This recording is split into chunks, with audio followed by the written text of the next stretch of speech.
At dahil ako na naman yung mag-isa dito sa bahay, so pag-uusapan natin kung paano mag-abroad dito sa Hong Kong.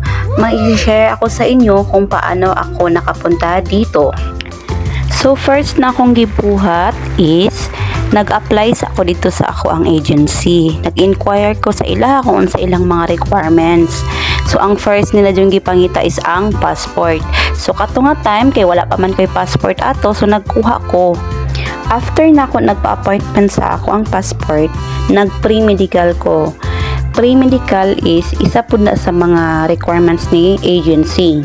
Gina-required nila ang pre-medical para mahibalaan nila kung fit to work ba ka.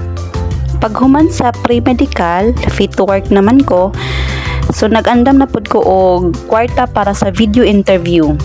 Yes po, opo. Syempre, kung gusto jud ka mo apply diri sa Hong Kong, need jud ka og employer.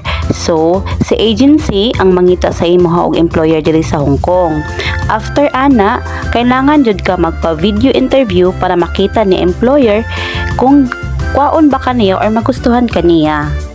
Opo, si agency na bahala ang mangita sa imo og employer. So ikaw, magpaabot na lang ka sa tawag ni agency.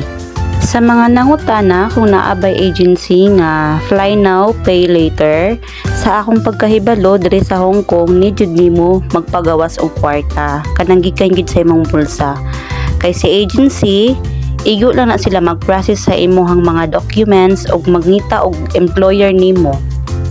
Gibase lang nako sa ako ang experience ha, sa amo ang agency. Naman po'y ubang agency nga wala o kabaloon sang ilahang patakaran, basta ang ako lang gi-share is ako ang nagian sa among agency. So kay mao na lang sa niya akong i-share sa inyo ha. Paabutan lang ninyo ang part 2 para ma-share nako ang mga first timer para napod mo idea kung unsaon. Unang thank you and bye-bye.